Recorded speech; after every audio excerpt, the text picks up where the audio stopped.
Hello and welcome. In this video, I'm going to show you how to find the area if we are given the circumference. To do this, we have a number of steps. First, since we are given the circumference, we can use that to find our diameter, which can then be used to find our radius, and our radius can then be used to find our area.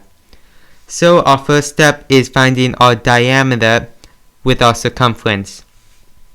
So because the circumference of a circle is pi times our diameter, we can use this to find our diameter. So our circumference is 18.85, and that's equal to pi times diameter.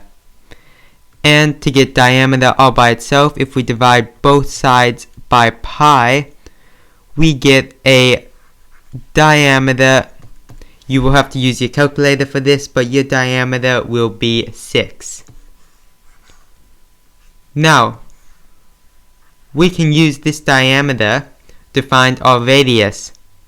Remember that diameter is all the way across a circle, where radius is only halfway. So using that, we know that radius is half our diameter. So we can find our radius by dividing our diameter by 2.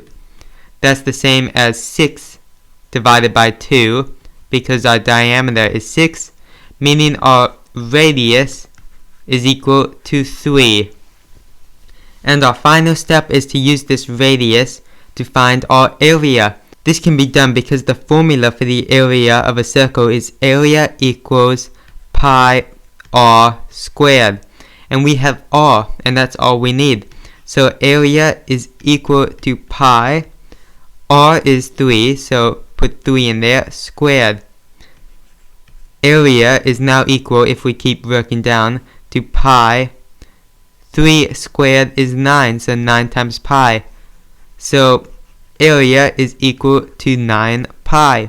And that's an okay answer, but if you don't want pi in your answer and you want it as a decimal, remember pi is approximately equal to 3.14. So that means our area of this circle is equal to 9 times 3.14, which is 28.27. And then we have whatever unit we're in, say centimeters, squared, because it's area, so we put a little 2 up there like that.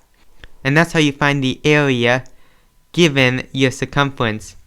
Thank you for watching, and if you found this video helpful at all, it would be incredible if you could give it a like and or subscribe. And I hope you have a wonderful rest of your day.